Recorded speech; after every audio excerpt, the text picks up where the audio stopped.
Hello friend, તો કેમ છો? તો જો સ્વાગત છે આજના એક નવા બ્લોગમાં. તો અમે આવી ગયા છીએ આજે જાનમાં, અને જો ગામમાં કરતા જ અમને અહીંયા ધણસામું મળ્યું છે ભેંસોનું ગાયું. તો અમે અહીંયા ગાડી પાર્ક કરી છે. હવે જાય છે અમે અહીંયા શું ચારણીમાનું મંદિર પ્રખ્યાત છે ને ત્યાં દર્શન કરવા માટે. તો એ પણ તમે મારા આગળ વિડીયોમાં જોડાયેલા રહેજો. હું તમને ચારણીમાનું મંદિર બતાવીશ. ચાલો, તો આજે અમે મોડદરજ લગ્નમાં આવ્યા છીએ અને અહીંયા છે ને ચારણીમાનું મંદિર આવ્યું છે ને ત્યાં અમે આજે દર્શન કરવા માટે બધા આવી ગયા છીએ.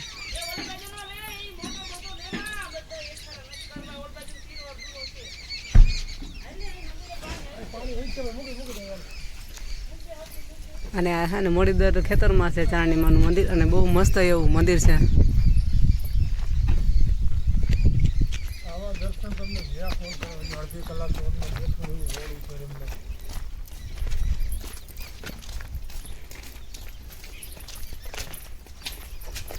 ચાલો, તો તમે મારા આ વિડીયોમાં આગળ જોડાઈ રહેજો, તો તમને આજે ચારણીમાના દર્શન કરાવો. નારિયેળ જો કે મસ્ત હે. હા, તો ચોખ્ખું છે બધું અહીંયા.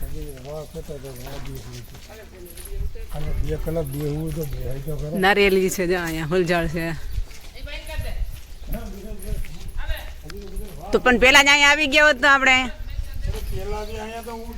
એટલે હું એમ કહેતી હતી આગળ ગાડી લઈ લ્યો ને તો આપણે આગળ જઈને પૂછશું કોક ને ક્યાંક અમે દર્શનની જગ્યા હોય તો દર્શન કરવા મોડી હતી ને અમે આગળ પહોંચી ગયા હતા. એટલે અમને એમ થયું કે જો અહીંયા કંઈ દર્શન કરાય એવી કંઈ જગ્યા હોય તો જોઈ આવી. તો અહીંયા ચારણીમાનું મંદિરનું બહુ પ્રખ્યાત હતું. તો અમે ત્યાં બેન તો જાય રીલ ઉતારે, રીલ ઉતારવા માટે મસ્ત મસ્ત જગ્યા બની છે, ચડી ગઈ છે.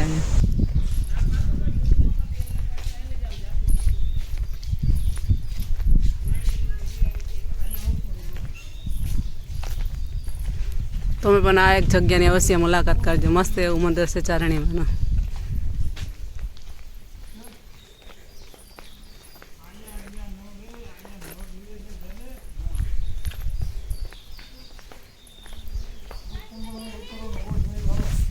અહીં બેસવા માટેના બાકડા પણ છે. શું છે, પાણી પીવું હે?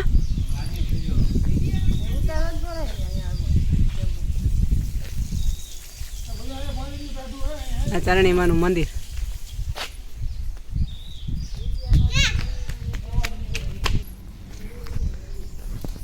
ચાલો, તો અંદર તો જો ફોટા પાડવાની મનાઈ હતી, તો અમે આ બધું બહારનું લોકેશન તમને બતાવીએ છીએ. કારણ કે અંદર છે ને ફોટા પાડવાની મનાઈ છે. અહીં સખ્ત લખેલું છે ફોટા પાડવાની.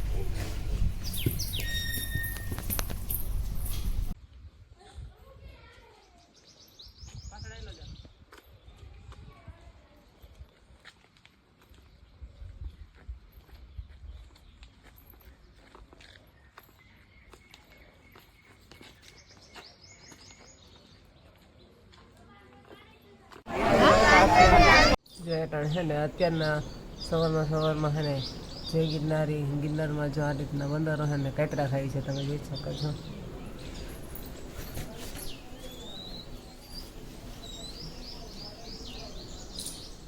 જે બંદરનું બચ્ચું છે.